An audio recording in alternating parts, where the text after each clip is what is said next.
नाज़रीन अस्सलाम वालेकुम। नाज़रीन डॉक्टर दानिश प्रोग्राम जवाब चाहिए के साथ हाजिर है। नाज़रीन आज हमारे साथ जो मेहमान है वो बहुत ही अहम मेहमान है, चंद अहम इश्यूज़ के हवाले से और ख़ास तौर पे जो लीगल इश्यूज़ हैं उस हवाले से बहुत ही इम्पोर्टेंट है। और हम उन तमाम लीगल इश्यूज़ को जो लिमिटेड टाइम है उसमें उठाएंगे और उनसे उनकी माहिराना राय जो उनकी राय होगी हम आप तक पहुंचाएंगे। हमारे साथ हैं जनाब, बड़े यूनिक है, आते नहीं चैनल्स पे, हमारे साथ आए हैं आज और उनका शुक्रिया भी अदा करूंगा। सेनेटर फ़ारूक एच नाइक, साबिक वफाकी वज़ीर कानून व इंसाफ, साबिक chairman senate, senior advocate supreme court, senior मरकज़ी रहनुमा पाकिस्तान पीपल्स पार्टी, जनाब सेनेटर फ़ारूक एच नाइक साहब डील कर रहे हैं। आपका बहुत शुक्रिया सर, आपने ज्वाइन किया। बहुत बहुत शुक्रिया डॉक्टर साहब, आपने टाइम निकाला सर हमारे लिए, मुझे इनवाइट किया, बहुत बहुत शुक्रिया। बहुत शुक्रिया। मैं सर ज़रा सा आ जाता हूँ आसिफ अली जरदारी साहब के ऊपर जो इस वक्त केसेस चल रहे हैं। आप उनके वकील हैं, हमारे सुनने वाले बहुत बेताबी से ये आपकी राय लेना चाहेंगे। क्या आपको ये पता है सर, मेरे पास जो डॉक्यूमेंट्स है अहम जराए से आए हुए हैं, मैं चाहूँगा मैं ज़रा सा शेयर भी करूँ। जो आपके पास डॉक्यूमेंट्स हैं हमारे पास नहीं है। नहीं तो मैं सर पहले बता दूँ कि कौन सा डॉक्यूमेंट्स है। हो सकता है सर आपके पास हो। नहीं मेरे पास नहीं होंगे। अच्छा सर, मेरे पास वही डॉक्यूमेंट्स आएंगे जो अदालत हमें देगी। अच्छा सर, अदालत ने सर मेरे पास जो डॉक्यूमेंट्स है उसमें यह है कि इस वक्त जो केस चल रहा है इंक्वायरी, इन्वेस्टिगेशंस और रेफरेंस के हवाले से, इन इंक्वायरीज 21 इंक्वायरीज है। इन्वेस्टिगेशन जो इंक्वायरीज से अब आ चुकी है बहुत सारी, वो 11 है और रेफरेंसेस जो हैं सर 5 हैं। और इसमें सर नैब है so for file the following references before the accountability code Islamabad. अब कौन कौन से रेफरेंसेस दाखिल कर चुके हैं आपकी सर? ये सारी इंफॉर्मेशन आपके पास है, जिसके डॉक्यूमेंट्स इंक्वायरीज के, इन्वेस्टिगेशन के और रेफरेंसेस के, तो मैं अभी बताऊंगा। जी ज़रूर बताइए। जो हमारी इत्तलात है अहम जराए के ज़रिए कि ये रेफरेंसेस जो हैं वो कोर्ट में दाखिल कर दिए गए हैं, उसका जवाब ज़ाहिर है सर आपने देना है। Illegal allotment of amnesty plot ST28 and ST28A block 1 scheme 5 Clifton Karachi, reference number 3/2019। इसमें एलिगेशंस है इलीगल अलॉटमेंट के हवाले से। नदीम अहमद ख़ान है फ्रंट मैन ऑफ यूनुस के दुआई through a manipulated auction illegal allotment of the amnesty plot number ये। और इसमें रिकवरी हुई है जो नैब ने, बहुत डिटेल में है लेकिन मैं थोड़ा सा बता रहा हूँ, नैब ने रिकवर्ड किया है द प्लॉट्स एंड सरेंडर। मैं कता कलामी करता हूँ, मुझे पहले ये बताइए इस रेफरेंस के अंदर के आसिफ अली जरदारी साहब का नाम है? सर अभी आगे मैं बता देता हूँ ना। नहीं एज एन एक्यूज्ड। नहीं मैं तो ये कह रहा हूँ ना, बाज़ औक़ात तो ऐसा होता है ना कि जो बंदा है उसके पीछे कोई और अब इंक्वायरी नहीं, आप सुन लेना आपने, मैं जरा इधर ही थोड़ा सा अगर जरूर देखिए, मीडिया ट्रायल नहीं होना चाहिए। मैं बताऊँ, मीडिया ट्रायल नहीं होना चाहिए। 4 अक्टूबर को तारीख दी, आसिफ अली जरदारी साहब के खिलाफ खाली 2 रेफरेंसेस फाइल हुए हैं। एक रेफरेंस है जिसको क्या कहते हैं, उसका नंबर शायद 5 है, पाकलैंड एंड पार्थनन वाला, ठीक। दूसरा रेफरेंस है जिसका नंबर है 2/2019 जो कि कराची की FIA कोर्ट से उधर गया है इस्लामाबाद के अंदर। सबसे पहले मैं इसका आपसे जिक्र करूँ, ये केस दाखिल हुआ जो कि जिसको आप फेक बैंक अकाउंट केस की जिक्र बात किया जाता है। ये FIA कोर्ट इस्लामाबाद में, उसको कहते हैं special court offences in respect of banks, उसमें फ़ाइल हुआ। उसमें जो FIR फाइल हुई, जो FIA की तरफ से फ़ाइल की गई, उसके अंदर एलिगेशन ये थी जिसमें आसिफ अली जरदारी साहब मुल्ज़िम नहीं दिखाए गए। उन्होंने कहा ये बेनिफिशरी हैं 1.5 करोड़ रुपए के, ठीक। उसके बाद इंटरिम चलान आया, उसके अंदर उन्होंने कहा कि ये 1.5 करोड़ से उन्होंने 3 करोड़ की रकम कर दी बेनिफिशरी है कि एक फेक अकाउंट से उनके पास ये, उनके जरदारी ग्रुप PVT लिमिटेड में ये पैसे आए हैं 3 करोड़ रुपये, ठीक है जी। ये इंटरिम चलान के अंदर केस उधर चल रहा था कि 16A की एप्लीकेशन दी चेयरमैन नैब साहब ने कि इस केस को इस्लामाबाद ट्रांसफ़र कर दिया जाए। वो इस्लामाबाद ट्रांसफ़र हो गया। इस ऑर्डर के ख़िलाफ़ सुप्रीम कोर्ट में हमारी पिटीशन पेंडिंग है। हमने चैलेंज किया कि दिस ट्रांसफ़र इज़ अनलॉफुल, वो अपनी जगह पर। अब ये कोई 8-9 महीने हो गए हैं जो मुझे याद पड़ रहा है, ये केस ट्रांसफ़र हुआ है, सब जेल के अंदर हैं।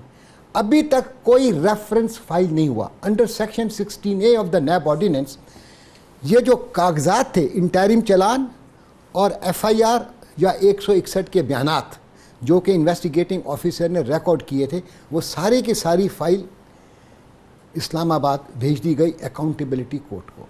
अकाउंटेबिलिटी कोर्ट ने कोई एक हफ्ता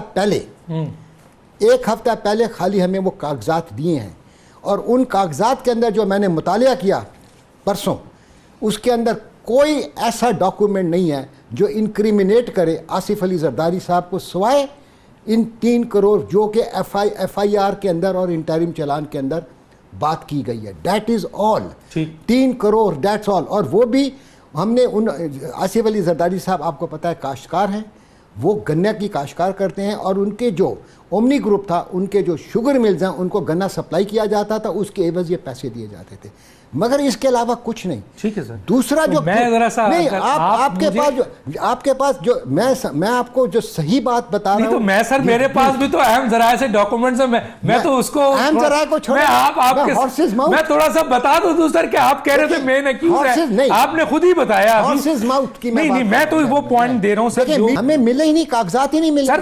देखे तो हो सकता मिले हूं मैं तो सर आपको इंक्वायरी, मैं आपको कल की बात बता रहा हूं, मैं तो इन्वेस्टिगेशन में बता रहा हूं, मुझे बताने दो। इन्वेस्टिगेशन और इंक्वायरी देखें, inquiry can be closed, investigation can be closed, please. तो मैं ऑनियर कर दूं सर, क्या चीज ये इंक्वायरी इन्वेस्टिगेशन, ये तो कि आपके क्लाइंट के खिलाफ, ये मैं समझता हूं आपके क्लाइंट के खिलाफ जो इंक्वायरीज हो रही है वो कौन कौन सी है, ये तो मैं नेक काम कर रहा हूं सर। नहीं, नैब को और आपके क्लाइंट के खिलाफ जो इन्वेस्टिगेशन हो चुकी है वो कौन कौन से केसेस है सर। तो मैं सबसे अहम आदमी से पूछने जा रहा हूं कि क्या सर, सबसे पहले ये सवाल है कि क्या सर यहाँ पे ये जो मेरे पास केस है, मैंने आपसे अर्ज कर दिया, हमको पता ही नहीं है। मेरा तो सुन लेना सर थोड़ा सा, कि आया ये जो केस है मेरे पास, अगर आप इस प्रोग्राम के जरिए मीडिया ट्रायल करना चाहते हैं, मीडिया ट्रायल नहीं होगा, तो फिर आपका हक नहीं बनता सर। मीडिया ट्रायल अदालत में, मीडिया ट्रायल तो सर अदालत में कोई चीज आई है, उस पर आप मुझसे मेरी गुजारिश तो सुन लेना सर, मैं आपको जवाब सर, मेरी गुजारिश सुन लें, आप जो कहेंगे मैं मानूंगा,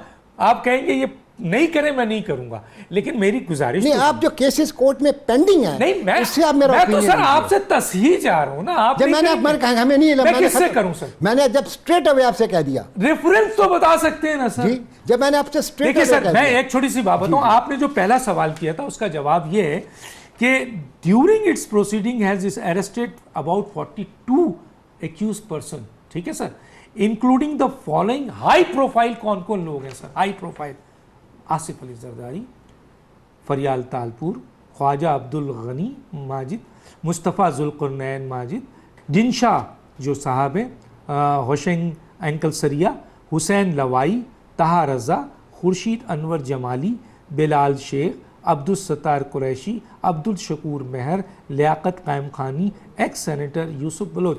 तो कहने का मतलब है 42 लोगों में से ये टॉप प्रायोरिटी के लोग हैं जो इन इन्वेस्टिगेशन, इन इंक्वायरीज और इन रेफरेंसेस में बनते हैं। तो मैं तो आपके सामने आया हूं कि आपका पहला सवाल था कि भाई नाम नहीं है सर, उसमें भी नाम नहीं होगा जो मेरे पास केस। 2 रेफरेंसेज मैंने आपको कह दिया नाम है, और बाकी जो 3 रेफरेंसेज में नाम नहीं है, क्योंकि हम अच्छा इन्वेस्टिगेशन जो होती है उसको आप मेरी investigation is between a suspect and the investigator and it should not be leaked out.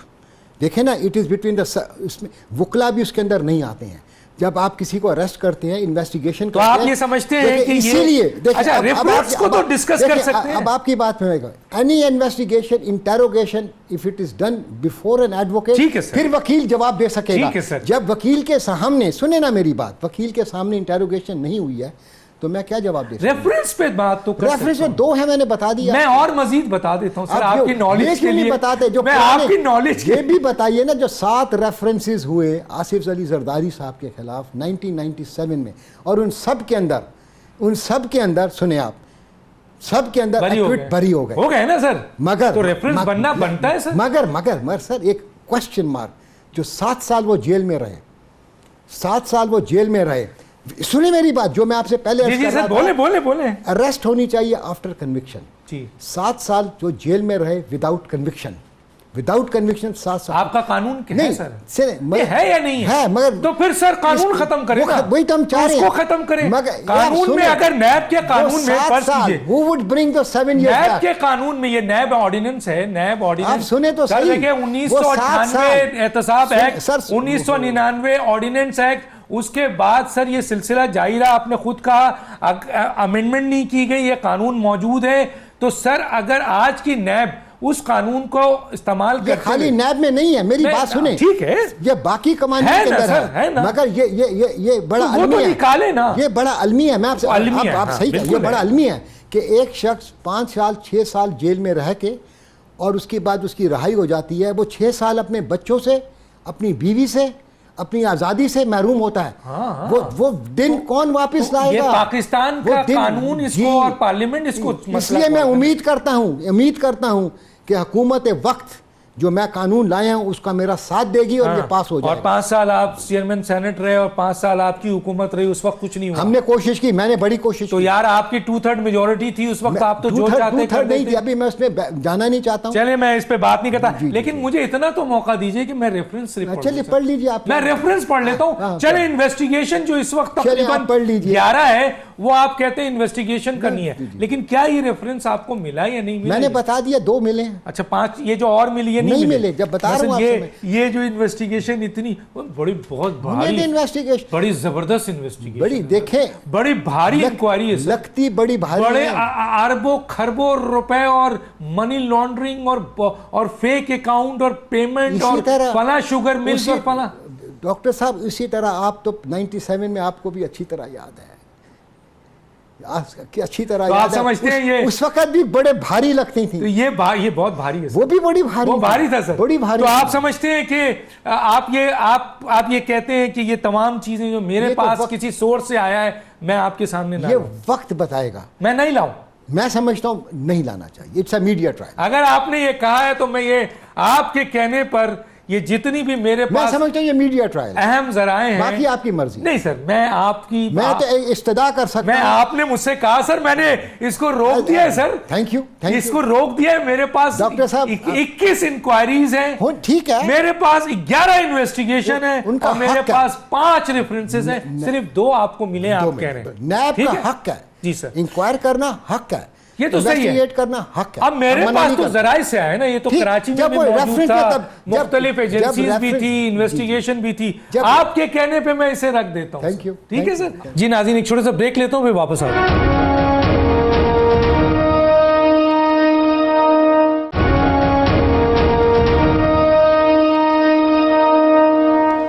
Welcome back नाज़रीन। अब आते हैं सर 149(4) की तरफ। जी आ जाइए, बिस्मिल्लाह। ये भी एक आइन का आर्टिकल है सर, प्रोविजन है। जी उससे अगर सर हम आइन का आर्टिकल, आइन के 280 आर्टिकल हैं, 7 शेड्यूल है, अगर मैं या आप या कोई हुकूमत या कोई ओहदा ना माने तो उसके बारे में क्या कहेंगे सर? आर्टिकल 180 नहीं, पहले मेरे सवाल का जवाब है कि अगर हम आइन में मौजूद प्रोविजन है, ठीक है, मानना चाहिए, बिल्कुल मानना चाहिए, बिल्कुल मानना चाहिए ना सर। सुप्रीम लॉ है, कुरान शरीफ के बाद सुप्रीम लॉ है सर, मानना चाहिए, बिल्कुल मानना। अच्छा, जो कुछ लिखा हुआ है वो मानना पड़ेगा सर, और जो आप समझते हैं कि गैर जरूरी है उसे आप निकालने का इख्तियार रखते हैं। जी सही है सर। जी अब आता हूं मैं आपके पास सर। 149(4) एक आईनी प्रोविजन है जी, है सर, बिल्कुल है। वो कोई गैर कानूनी मसला तो नहीं है ना सर? नहीं। अगर फेडरल हुकूमत ये समझती है, अगर फेडरल हुकूमत ये समझती है कि 149(4) का इतलाक वो मुल्क के किसी भी शहर पे करे, किसी जगह करे, तो उसको राइट है, हक है sir? Let us read first of all 149 sub article 4 of the constitution क्या कहता है। उसके अंदर ये लिखा हुआ है कि फेडरल गवर्नमेंट जो है डायरेक्शन दे सकती है प्रोविंस को। जी सर। एग्जीक्यूटिव ऑर्डर भी पास कर सकता है सर। व्हेन, कब दे सकती है? जी सर। ये बड़ा इंपॉर्टेंट है, डायरेक्शंस कब दे सकती है? जी sir. For the purpose of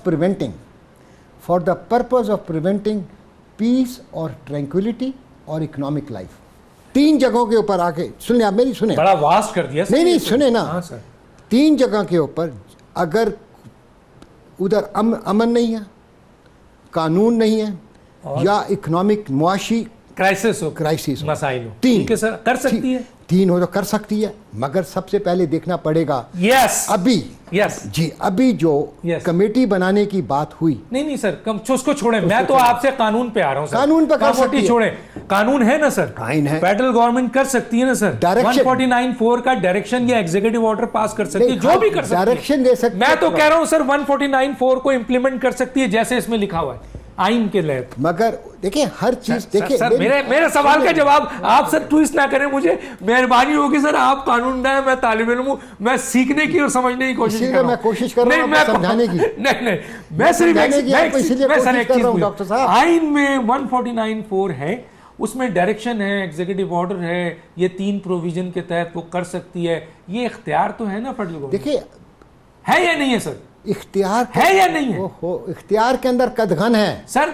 अभी मैं आगे आऊंगा ना, इख्तियार का पहले मैं इख्तियार पे इख्तियार के अंदर कदगन है, पहले इख्तियार तो देखिए। जी इख्तियार है, बिल्कुल है, ये आइन है ना जी इसमें कोई इनखराफ नहीं, कोई इनकार नहीं कर सकता। अब 149(4) कब लगना चाहिए और कब नहीं लगना चाहिए, इस पर तो सवाल उठ सकता है। जी है ना सर, बिल्कुल उठ सकता है। लेकिन अगर फेडरल गवर्नमेंट इस बात को साबित कर देती है कि इस आइन के प्रोविजन के तहत कोई लॉ एंड ऑर्डर सिचुएशन है, कोई इकोनॉमिक प्रॉब्लम है किसी शहर में, सूबा उसे नहीं संभाल पा रहा है, नहीं चल पा रहा है, ये डिबेट हो या जो कुछ भी हो, अगर फेडरल गवर्नमेंट ये साबित कर देती है तो फिर वो इस कानून के तहत सूबाई असम्बली को एग्जीक्यूटिव ऑर्डर या डायरेक्शंस के दे सकती है ना। देखिए मेरी बात सुनिए डॉक्टर साहब, आप पता नहीं किधर जाना चाहते हैं, सुने मेरी बात।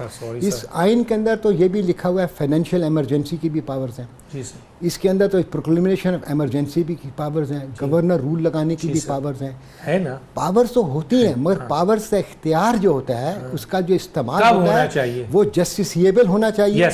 बहुत अच्छी बात, इंसाफ। मैंने जो आपसे पहले एक बहुत अच्छी बात की, विजडम, जजमेंट, प्रेडिक्टेबिलिटी और रिलायबिलिटी, बहुत अच्छी बात। ये आपने कब इस्तेमाल करना है?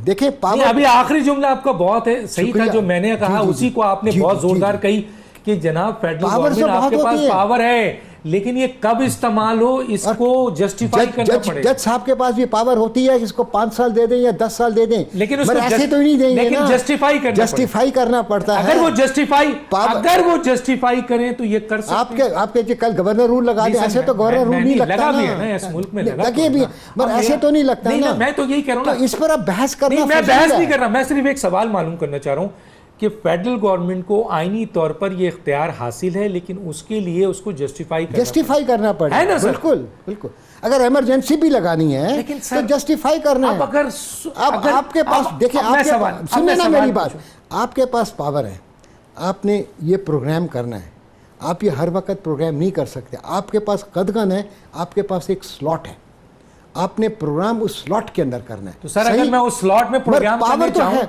कर सकते हैं आप, कर सकता हूं ना, बिल्कुल कर सकते हैं। तो यही तो पूछ रहा हूं, मगर आप जैसे पाकिस्तान के नामवर आईनी माहिरीन यहाँ बैठे हुए हैं जो पार्लियामेंट को भी समझते हैं, सेनेट के चेयरमैन भी रहे हैं, कॉन्स्टिट्यूशन पे बात करते हैं आप, तो मैंने आपसे ये सवाल पूछा था कि क्या 149 आइन का आर्टिकल है और क्या आप फेडरल गवर्नमेंट इसको एक्सरसाइज कर सकती है, और जब एक्सरसाइज करने जाएगी तो उसको जस्टिफाई किए बगैर एक्सरसाइज नहीं कर सकती। कहते हैं ना डॉक्टर साहब, वो कहते हैं जूरिस्प्रूडेंस में where there is right there is duty, ठीक है ना sir, and where is duty there is a right. तो इसका मतलब ये है कि आपने ये माना कि फेडरल गवर्नमेंट ये एक्सरसाइज कर सकती है, लेकिन उसको तो आइन में लिखा हुआ, मेरे मानने ना मानने ओ सर वो खुश करता था, खुश कीता मगर कदगन है। जी सर, कदगन क्या है कि अगर इकोनॉमिक क्राइसिस हो साबित करना पड़ेगा, लॉ एंड ऑर्डर सिचुएशन हो साबित करना पड़ेगा, और तीसरा आपने एक और पीस और ट्रैंक्विलिटी होती है तो साबित करना पड़ेगा। अगर ये तीनों चीज साबित कर दिया, फर्ज कीजिए, तो लगा सकते हैं सर, भाई लगा सकते हैं। कानून अगर कहता है, देखिए मेरी बात सुन, मेरी बात आपकी बहस मेरी समझ में नहीं आ रही। अगर कानून जज साहब को पावर देता है इस आदमी को फांसी दे सकते हैं, तो फांसी दे सकता है, दे सकते हैं, मगर फांसी देने की के लिए वजूहात होनी, वजूहात बना, ऐसे तो ही नहीं। तो इसका मतलब ये है कि ये बात आपकी सुई उधर ही, मैं आगे जाऊंगा, मैं अब आगे जाऊंगा कि मैं ये जान, सॉरी नहीं सर, मैं आपको आपके इख्तियार है, आप मेरे उस्ताद हैं, मैं समझने की कोशिश कर रहा हूँ।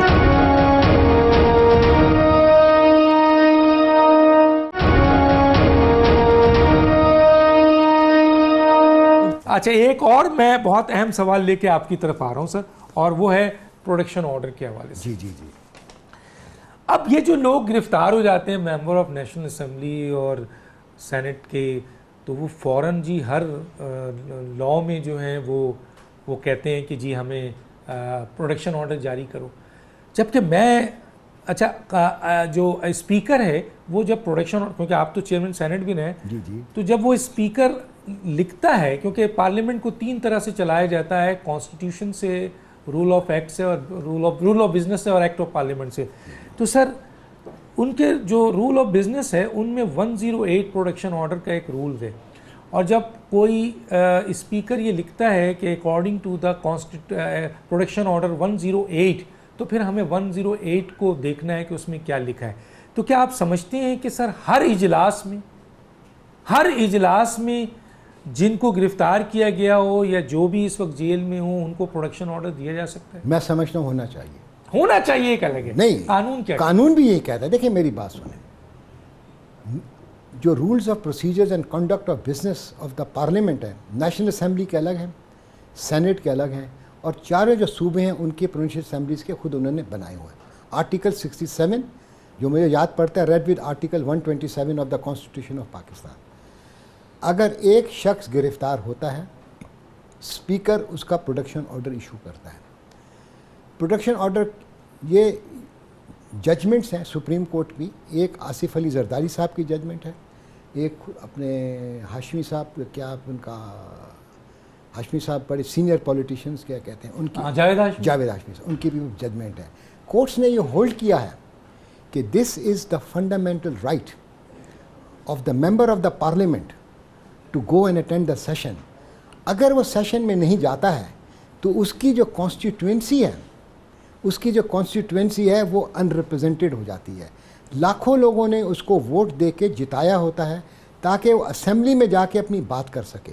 जब वो असेंबली में आता है वो पॉइंट ऑफ ऑर्डर्स पर अपनी कॉन्स्टिट्यूएंसी की बात करता है, अपने सूबे की बात करता है, अपने मुल्क की बात करता है। वो बिल्स जो पास होते हैं, जैसे अभी आपने बात की, ऑर्डिनेंस ले हो चाहे बिल हो, एक्ट ऑफ द पार्लियामेंट, उसके अंदर हिस्सा लेता है, डिबेट में हिस्सा लेता है, रेजोल्यूशंस होते हैं उसके अंदर वो हिस्सा लेता है, वो नुमाइंदा है, वो अपने जो उसके, और अगर कन्विक्ट हो जाए और जी कन्विक्ट हो जाए तो बात खत्म हो जाए। आप कहते हैं गिरफ्तारी में हो सकता है? बिल्कुल। जब तक हम प्रोडक्शन ऑर्डर पढ़ लें सर जरा सा, अगर कन्विक्ट होगा तो वो डिस्क्वालीफाई, आपने तो रूल्स भी तो बनाए हैं, तो लेना, जब कन्विक्ट हो जाता है तो वो डिस्क्वालीफाई हो जाता है। आर्टिकल 63 ऑफ द कॉन्स्टिट्यूशन के नीचे वो 63 के नीचे रिप्रेजेंटेटिव तो ना रहा ना तो सर। जब तक वो अंडर ट्रायल कहते हैं। लेकिन सर एक रूल्स है 108 जिसका हवाला दिया जाता है। जी मुझे पता है, 100 आप ये देखो ना, 108 जो है इसका है, हर एक अपने, मुझे पता है, मैंने ये पढ़ा है, उसको आपको पढ़ने की जरूरत नहीं है, मैंने पढ़ा हुआ है। इसके अंदर इसमें कहा जाए कि इफ सुन लेना, देखिए अगर जरूरत हो, और वो भी उस वक्त सर जब कोई ज्वाइंट सेशन नहीं का वोटिंग का मामला, ये जो इफ इज नेसेसरी क्यों लिखा है? ये आपकी इंटरप्रिटेशन बड़ी, इसको हम कहते हैं कानून के नीचे वेरी नैरो इंटरप्रिटेशन। ये क्या है? सुन ले मेरी बात, अगर इसमें लिखा हुआ भी है कि if the speaker deems it necessary, ये लिखा है ना, मगर in every sitting of the parliament the speaker has to deem to be necessary for the member to be present। कहाँ लिखा है सर? ये अकल ये लिखा, मुझे तो ये लिखा हुआ नजर आ रहा है सर। आप ये देखें, आप ये समय, आपका ये जो बात है, आप ये कहते हैं कि ये जो है डिस्क्रेशन है। आप जो मेरी से बात कर रहे हैं कि ये डिस्क्रेशन ऑफ द स्पीकर है, क्योंकि लफ्ज़ इफ लिखा हुआ है, it is a discretion of the speaker, उसकी स्वाबदीद है कि वो बुलाए या ना बुलाए। नहीं है, सुने तो सही, पहले मना कर। अरे भाई आप देखें, सुने कानून और आइन जो होती है ना, हर एक की लॉन्डी नहीं है। इट इज क्या कहते हैं सर? बिल्कुल बहुत अच्छी बात की, इसीलिए मैं कानून की बात कर रहा हूं। वही सुने, जो डिस्क्रेशन है, it has to be exercise judiciously, it has not to be exercise arbitrarily and whimsically. आप समझ रहे हैं मेरी बात को? सुप्रीम कोर्ट की जजमेंट से, जस्टिस वजूद्दीन की जजमेंट है, उसने स्ट्रक्चर लेके 15 या 16 बताएं कि ये चीज़ें होनी चाहिए for the purpose of exercise of discretion. क्या ये राइट एक्सरसाइज ऑफ डिस्क्रेशन होगा स्पीकर का कि एक पर्सन, एक member of the parliament, elected आदमी जो कि उसको इलेक्ट किया गया है, उसके ऊपर कन्विक्शन नहीं है, वो अभी भी मेंबर है, उसको इजाज़त ना हो कि वो आके क्या कहते हैं पार्लियामेंट में हिस्सा ले?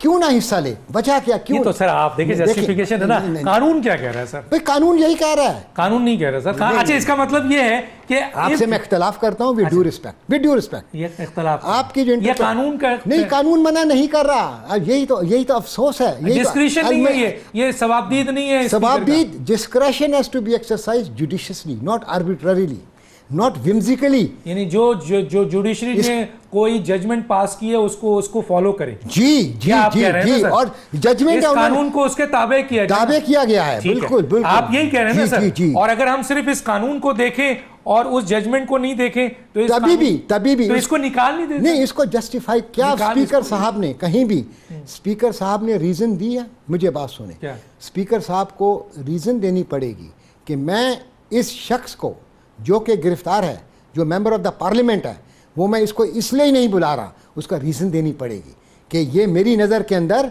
इसका इस सेशन के अंदर, इस सिटिंग के अंदर आना ज़रूरी नहीं है। He is got to justify like a reasonable man. Sir सुने, you can not justify an unjust act of a just man.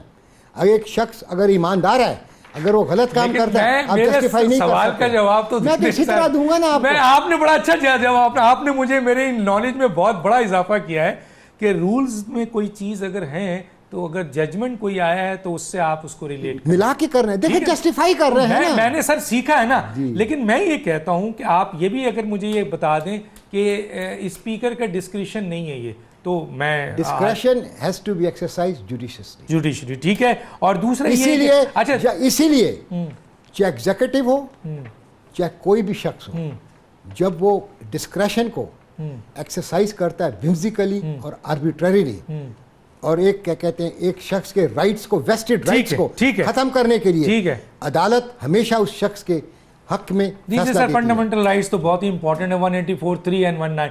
वो मैं आ रहा हूं सर कि अगर ये इसके ऊपर हो गया तो सर ये इसको तो फारिग हो जाना चाहिए। जो आप कह रहे हैं मैं यहाँ पे रोकूंगा आपको। नाज़रीन, एक छोटा सा ब्रेक लूंगा, फिर वापस आता हूँ।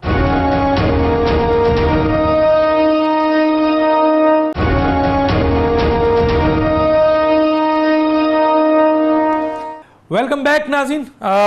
हमारे साथ हैं जनाब सेनेटर फारूक एच नाइक साहब। एक सवाल है और वो ये है कि आइन का आर्टिकल एक 140A है, बल्दियाती निज़ाम, और उसके बाद माली और इंतज़ामी इख्तियारात जो हैं वो बल्दियाती नुमाइंदों को दिए जाएं। आइन तो ये कह रहा है सर, उसके ऊपर एक सिंध या पंजाब या KP के सूबा वो लोकल गवर्नमेंट एक्ट बना देता है 2013, और जितना माली और इंतज़ामी इख्तियार है वो अपने पास ले लेता है। और जो देखिए, ये जो आप सवाल कर रहे हैं ना डॉक्टर साहब, ये जब तक के लोकल गवर्नमेंट एक्ट जो है सिंध का हो, पंजाब का हो, खैबर पख्तूनख्वा का हो या बलूच, जब तक कि मैं सामने ना हूँ, मैंने आपने उसको पढ़ा नहीं है? नहीं, मैं जब तक कि मैं इस पर कमेंट करना गलत होगा।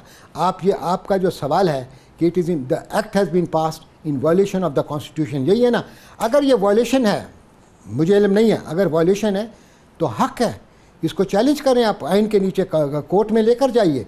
आप कहते हैं आर्टिकल 199 के नीचे कि ये जो कानून बना हुआ it is violative of the constitution, उनको क्यों नहीं लेकर गए? ये इधर बहस करने से अच्छा है, आप क्या कहते हैं, जो अगर कोई सिंध का 4 साल से सुप्रीम कोर्ट में ये चैलेंज हुआ है, 4 साल से सुप्रीम कोर्ट फैसला नहीं दे रहा है, अब इस पे बताइए। तो देखें, ये matter is sub judice. I do not want to make any comment on the proceedings of the Supreme Court. लेकिन 4 साल से इस पे तो फिर आप सुप्रीम कोर्ट से आप खुद के जिन्होंने नहीं है वो जाए कोर्ट में। मैं कह आप 4 साल से, लेकिन लेकिन लीगल पोजीशन तो दे सकते हैं। I do not want to make any comment when the matter legal position भी, क्योंकि चलें सर हम आगे matter is sub judice before Supreme Court. Let the Supreme Court decide. It is the apex court of this country and we respect them and we honour them. Decide. आइन का article 90 है, federation को जिक्र करता है sir, और Mustafa impacts का भी जुडिशरी ऑर्डर आया है। फेडरेशन का मतलब क्या है सर? वफाक का मतलब है वज़ीर आज़म प्लस कैबिनेट। ठीक है सर, मैं सही हूँ अभी तक? जी बिल्कुल सही। अच्छा सर, हाई ट्रीजन केस में फेडरेशन यानी वफाक, वज़ीर आज़म या कैबिनेट के अप्रूवल के बगैर अगर वज़ीर आज़म किसी केस का एडवाइस दे, ठीक है सर, इनिशिएट करे, और उसमें काबीना की मर्जी नहीं हो तो क्या वो हाई ट्रीजन केस बनेगा सर? देखिए, जैसा हाई ट्रीजन केस के अंदर बनाने के लिए जो आर्टिकल 6 ऑफ द कॉन्स्टिट्यूशन की आप बात कर रहे हैं, हमको फैक्ट्स एंड सर्कमस्टांसेस देखने पड़ेंगे। जहाँ तक अप्रूवल देने की ताल्लुक है, जो मुस्तफ़ा इम्पेक्स का केस की जो जजमेंट आई, जस्टिस साकिब निसार साहब जब चीफ जस्टिस थे उन्होंने ये दी, उसके नीचे उन्होंने क्लियर कर दिया है कि any decision of the federal government means the cabinet and the prime minister. ठीक है सर। और अगर कोई डिसीजन है, अगर उस फैसले के नफ़ी है तो definitely that will be rendered as null and void.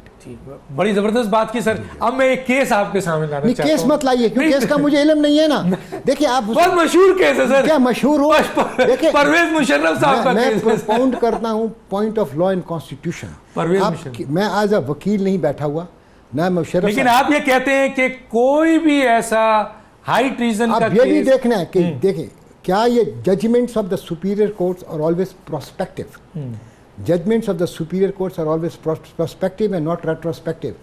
अगर ये कोई फैसला किया गया है प्राइम मिनिस्टर ने इस फैसले से पहले या इस फैसले के बाद, उसको भी इस तराजू के पहले भी सर फेडरेशन 90 आर्टिकल मौजूद है। इस दफा आपने एक बड़ा जबरदस्त जुमला बोला था कि कोई भी प्रोविजन हो उसको जुडिशरी इसके साथ मिलाकर पढ़ा जाए तो ज्यादा अच्छा है। और उसी पे आया। देखें मुस्तफा इम्पेक्स केस को सामने रखते हुए जो कैबिनेट ने या प्राइम मिनिस्टर साहब ने फैसला किया, कोई भी हो, मैं स्पेसिफिक नहीं, I don't want to be specific, very good, जो भी फैसला होगा उसकी नजर में देखना पड़ेगा। और ये हम कहते हैं कि judgments of superior courts are always prospective and not retrospective. ठीक है, ये अपनी जगह है। और ये कि कोई भी फैसला है वो अगर हटा देते हैं मुशर्रफ साहब को, हम हटा देते हैं, वो किसी को भी हटा देते हैं।